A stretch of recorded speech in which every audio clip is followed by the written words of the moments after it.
Give up. बहुत से traders give up इसलिए नहीं करते क्योंकि उनके अकाउंट ब्लो हो रहे हैं। बहुत से ट्रेडर्स इसलिए गिव अप करते हैं क्योंकि वो ब्रेक इवन फेज से बाहर ही नहीं निकल पा रहे। और सबसे डेंजरस बात पता है क्या? उनको लगता है कि उनके स्ट्रैटेजी में प्रॉब्लम है, बट ऐसा कभी नहीं होता। जबकि रियलिटी में बस कुछ छोटी छोटी प्रॉब्लम्स होते हैं, वो जल्दी उनको नोटिस नहीं होती और इसी की वजह से वो ब्रेक इवन में फंसे रहते हैं। तो आज की इस वीडियो में मैं यही बताने वाला हूँ कि इस ब्रेक इवन फेज और एकदम पेनफुल फेज से कैसे बाहर निकलना। So hey guys, welcome back to the channel, it's Ayush this side. तो आज के इस वीडियो में मैं आपको बताने वाला हूँ कि इस ब्रेक इवन फेज से कैसे बाहर निकलना है। तो देखो, ब्रेक इवन फेज मतलब होता क्या है? देखो, हर एक ट्रेडर ब्रेक इवन फेज में आता ही है। कुछ ट्रेडर्स निकल जाते हैं इसमें से और प्रॉफिटेबल बन जाते हैं, बट कुछ ट्रेडर्स ऐसे होते हैं जो इसमें फंसे रहते हैं। और और वो उनकी गलती नहीं है। देखो, हर ट्रेडर ऐसा नहीं होता कि उनको पता चल जाएगा कि क्या गलती हो रही है और क्या नहीं है। कभी कभी कुछ चीजें नोटिस नहीं होती। बट इसमें होता क्या है कि जो ब्रेक इवन फेज है उसमें ट्रेडर की जर्नी एकदम साइडवेज मार्केट जैसी हो जाती है। और मतलब ब्रेकआउट का तो नाम ही नहीं आता। एकदम प्रॉफिट लॉस होता रहता है और अकाउंट एट द एंड वही का वही रह जाता है। मतलब कोई चेंज नहीं है, बस अपने इमोशंस वेस्ट जा रहे हैं, आपकी एनर्जी वेस्ट हो रही है, सब एकदम मेंटल एनर्जी ड्रेन हो रही है, बट रिजल्ट ही नहीं आ रहा। तो लोग इस फेज में फंसते क्यों है? तो देखो, सबसे पहली बात, लोग मतलब जो ट्रेडर्स है वो ब्लेम करते हैं स्ट्रेटजीज को। ठीक है। अब देखो, कोई ट्रेडर होगा, एक ब्रेक इवन फेज में होगा, वो सबसे पहली चीज क्या करता है? अगर ब्रेक इवन होगा तो वो स्ट्रेटजी चेंज करता रहेगा। कभी यूट्यूब से कुछ नया नया सीख लेगा हर बार, कभी कोर्स खरीद लेगा, कभी कुछ कर लेगा। मतलब देखो, एक महीना कर लिया आईसीटी, दूसरे महीने करेगा एसएमसी, फिर एसएमसी से कुछ रिजल्ट नहीं आया तो फिर करेगा ऑर्डर फ्लो। ऑर्डर फ्लो भी नहीं आ रहा है तो कुछ किसी का तो कोर्स खरीद लेगा। और एट द एंड वो ऐसे ही इस लूप में फंसा रहता है और कुछ नहीं करता, कोई प्रोग्रेस नहीं होती। बस पैसे वेस्ट जा रहे हैं, अपना टाइम वेस्ट जा रहा है, एनर्जी वेस्ट जा रही है, बाकी कुछ नहीं होने वाला इससे। इसलिए मैं आपको बोलूंगा कि अगर आप भी इसमें से हो जो स्ट्रैटेजी चेंज करते रहते हो, स्ट्रैटेजी वही यूज करना जो आपको एकदम सिंपल लगे। और अगर आप पहले से कोई एक स्ट्रैटेजी फिक्स रख रहे हो तो उसी को कंटिन्यू रखना, और ये चीज आपको बहुत ज्यादा हेल्प करेगी एज फाइंड करने में। जो स्ट्रैटेजी वो ट्रेडिंग एज का बस 20% पार्ट है। इसके आगे आगे मैं बताता हूँ इसको आप ट्रेडिंग एज को एकदम रिफाइन कैसे कर सकते हो। तो मेन टॉपिक के ऊपर बात करते हैं, इस फेज से कैसे बाहर निकलना है। तो देखो, आपको कुछ 3-4 स्ट्रिक्ट चीजें फॉलो करनी पड़ेंगी। तो जब मैं ब्रेक इवन फेज में था तब मैंने क्या किया था, एक 30 डेज का चैलेंज लिया था।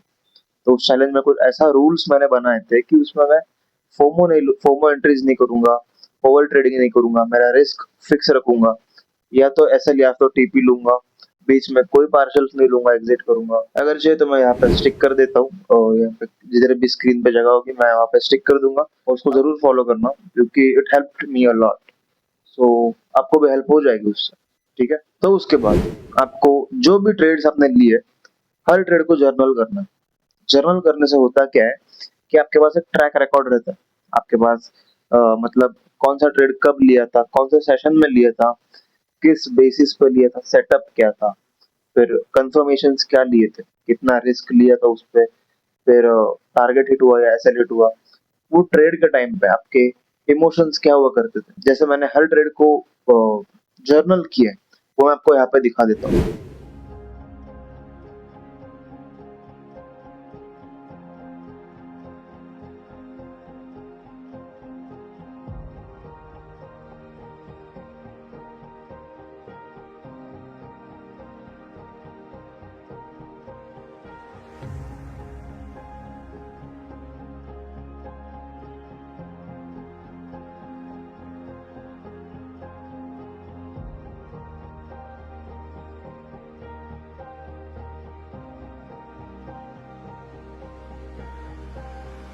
तो आपने देख लिया होगा कि किस डिसिप्लिन वे में मैंने हर ट्रेड को एकदम डिटेल्ड में, मतलब आपने देख लिया होगा इमोशंस ये सब उसमें लिखा था। तो जो जर्नल होती है ना वो अपनी खुद की मेंटर होती है।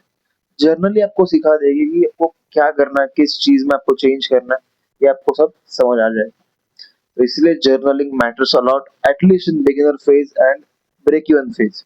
एक बार प्रॉफिटेबल हो जाते हो ना आप, तो मे बी आप जर्नलिंग छोड़ भी सकते हो, ऐसा कुछ ये नहीं है। बट वही चीज अगर आप कंटिन्यू रखते हो तो आप रिफाइन करते रह सकते हो। तो आप ट्रेडिंग एज को एकदम कंप्लीट करना है, तो दो चीज और इम्पोर्टेंट है, एक तो है साइकोलॉजी, एक है रिस्क मैनेजमेंट। तो देखो, तो जो ट्रेडिंग है ना वो प्रोबेबिलिटीज का गेम है, ठीक है। आप स्ट्रेटेजी यूज करो या ना करो, आप कॉइन फ्लिप से भी ट्रेड करते हो कोई फर्क नहीं पड़ता, या कोई भी सिंपल स्ट्रेटेजी यूज करो कोई फर्क नहीं पड़ता, बस आपको एंट्री लेने आना चाहिए, स्टॉप लॉस किधर लगाना है और टारगेट किधर लगाना है ये आना ही चाहिए, ठीक है। तो आप कोई भी स्ट्रेटेजी यूज करो, डजेंट मैटर। बट जैसे कि ये गेम प्रोबेबिलिटीज का, उसमें आपको यूज करना पड़ेगा मैथ्स। मैथ्स मतलब अभी आपको कोई इक्वेशन यूज नहीं करनी है, ऐसा कुछ नहीं है, ठीक है। आपको सिंपल रिस्क रिवॉर्ड यूज करना है, 1:2, या फिर स्मॉलर रिस्क रिवॉर्ड से भी हो सकता है, बट इनिशियली आप एटलीस्ट 1:2 होल्ड करोगे। वो बिगर रिस्क रिवॉर्ड जैसे आपको यूट्यूब पे दिखाता है ना, 1:10, 1:4, 1:6, महीने में एक बार मिलेगा, आपके most of the trades loss में दिखेंगे, और बस मतलब हफ्ते में एक बार ऐसा कोई एक बड़ा ट्रेड मिल जाएगा, और उससे कुछ नहीं, बस आप वापस ब्रेक इवन पे रह सकते हो अगर आप डिसिप्लिन नहीं रहे तो। क्योंकि जो बड़े रिस्क रिवॉर्ड ट्रेड करते हैं ना, उनकी साइकोलॉजी अलग लेवल की होती है, और आई डोंट थिंक सो कि ये बिगिनर्स हैंडल कर सकते हैं। इवन मैं नहीं कर सकता भाई, मेरे को नहीं अच्छा लगता कि यार मतलब मेरे 10 में से 7-8 ट्रेड लॉस जाए और फिर बस 2-3 ट्रेड मेरे प्रॉफिट जाए, मेरे को नहीं पसंद है। मैं स्मॉलर रिस्क रिवॉर्ड पे काम करता हूँ, और 60-70% मेरा विन रेट है, तो मेरा काम चल जाता है, प्रॉफिटेबल तो हूँ मैं। क्या करना है? बड़े रिस्क रोड लेके क्या करना है आपको? तो वही बात है, मतलब आप ऐसे खाना खाओ या ऐसे खाना खाओ, तो एट द एंड आपके पेट में ही जाने वाला है, ठीक है। सो ये बात है। तो मैं आपको दो मेथड बताता हूँ रिस्क मैनेजमेंट के, जो आप फॉलो कर सकते हो।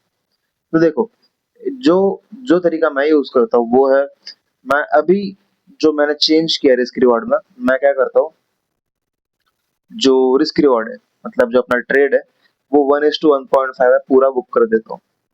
इससे मेरा विन रेट जो है वो स्टैटिस्टिकली बहुत ज्यादा बढ़ चुका है। अगर आपने वो मेरी पिछली वीडियो देखी है जिसमें मैंने रिस्क मैनेजमेंट ट्रायंगल के बारे में बताया, वो एक बार जरूर चेकआउट कर लेना अगर ये कॉन्सेप्ट ठीक से समझना है तो। और दूसरा मेथड ये है कि आप बड़े रिस्क और ट्राई कर सकते हो, अगर आपको वैसे करना तो आप कर सकते हो, बट उसमें होगा क्या कि आपका विन रेट बस थोड़ा गिर जाएगा, बट अगर आप प्रॉफिट होल्ड कर पाते हो, आपका डिसिप्लिन उतना स्ट्रांग है, तो ठीक है। तो ये थे दो मेथड्स रिस्क मैनेजमेंट के बारे में। अब साइकोलॉजी। अब देखो साइकोलॉजी में क्या चीज है पता है क्या, आपको बस 4-5 रूल्स ऐसे फॉलो करने हैं जिससे आपकी जो रिवेंज ट्रेडिंग है, या फोमो एंट्रीज, ओवर ट्रेडिंग, या फिर ओवर रिस्किंग, ये सब चीजें जो है ना वो आपको कंट्रोल में लेके आना है। मतलब वो चीजें करनी ही नहीं है, आप डेली वन ट्रेड लो, बस एक ही ट्रेड लो, बस क्वालिटी को ज्यादा प्रायोरिटाइज करो, क्वांटिटी को नहीं। मैं फिर बोलता हूँ, क्वालिटी को ज्यादा प्रायोरिटाइज करो क्वांटिटी से ज्यादा। आप बहुत से लाइव स्ट्रीम्स पे देखते रहेंगे कि ट्रेड्स मतलब वो जो ट्रेडर्स है वो दिन में 5-6 ट्रेड दे रहे एक लाइव स्ट्रीम पे, जो कि पॉसिबल नहीं होता, बट वो कैसे बनाते क्या मालूम, just for that referral purpose and all, तो कमीशन मिलता है उसमें से, ठीक है, वो अपना पार्ट नहीं है। बट ऐसा नहीं होता एक्चुअल में। अगर आपने दिन का एक ट्रेड लिया, एक क्वालिटी ट्रेड, आप डन हो भाई दिन के लिए, बस है। और अगर आपने इतनी चीजें अगर अच्छे से फॉलो कर ली, तो आपका एक ट्रेडिंग एज फॉर्म हो जाएगा अच्छे से, और उसी को आपको कंसिस्टेंटली फॉलो करना है। और एक आध साल मतलब जो मार्केट साइकिल होता है, क्वार्टर्स होता है, हर क्वार्टर में टेस्ट करो स्ट्रेटेजी को आपके, और मतलब देखो कि कैसे मूव करती है, आपको क्या मॉडिफिकेशंस करनी चाहिए उस स्ट्रेटेजी में, या क्या इम्प्रूव करना चाहिए, वही चीज है, ठीक है। बट जो स्ट्रेटेजी है उसको कंसिस्टेंट रखो, आपके जो रिस्क मैनेजमेंट है उसको सॉर्ट आउट कर लो, और बस अपने साइकोलॉजी को स्ट्रांग कर दो, इससे आपकी बहुत सारी चीजें सॉल्व हो जाएंगी। और देखो बहुत कॉमन है कि जो आपके मिस्टेक्स होंगी जो आप नोटिस नहीं कर पा रहे हो, वो मोस्टली साइकोलॉजी से होंगी या फिर रिस्क मैनेजमेंट से होगी, ठीक है। और यही कॉमन चीज है, जब मैं था ना ब्रेक इवन में, तो मेरे भी यही प्रॉब्लम था, और बहुत से ट्रेडर्स के यही प्रॉब्लम होंगे। और फाइनली मैं ये कहना चाहता हूँ कि देखो, ब्रेक इवन एक फेलियर नहीं है, ये तुम्हारे जर्नी का वो फेज है जिसमें तुम्हें बहुत ज्यादा टेस्ट करता है। जो ट्रेडर इस फेज में से निकल जाता है वो एट द एंड प्रॉफिटेबल बन जाता है, और बाद में पूरी लाइफ चेंज हो जाती है, नो डाउट। और ब्रेक इवन एक प्रूफ है कि आप आपके गोल से बहुत ज्यादा क्लोज हो चुके हो, बस आपको छोटी छोटी प्रॉब्लम्स जो है वो फाइंड आउट करनी है, उसका सॉल्यूशन निकालना है। बट अगर आपने बहुत ट्राई कर लिया, आपको फिर भी समझ नहीं आ रहा कि आपकी प्रॉब्लम कहाँ पे है, तो मेरे मेंटरशिप ज्वाइन कर लो। It's completely free for now, जिसमें मैं आपकी पूरी ट्रेडिंग की डिटेल को देखूंगा, एनालाइज करूंगा, आप किस टाइप के ट्रेड लेते हो, आपका माइंडसेट क्या होता है ट्रेड्स के टाइम पे, ये सब आपसे इंटरव्यू बेस्ड मैं सब पूछ के एकदम एक सॉल्यूशन निकाल दूंगा आपके लिए, आपको क्या फॉलो करना चाहिए जिससे आप ब्रेक इवन से बहुत जल्दी बाहर निकल सकते हो। So that's it for today guys. अगर आपको वीडियो पसंद आई होगी, आई होप पसंद आई होगी, तो वीडियो को लाइक कर देना, चैनल को सब्सक्राइब कर देना और अपने ट्रेडर्स दोस्तों के साथ शेयर करना।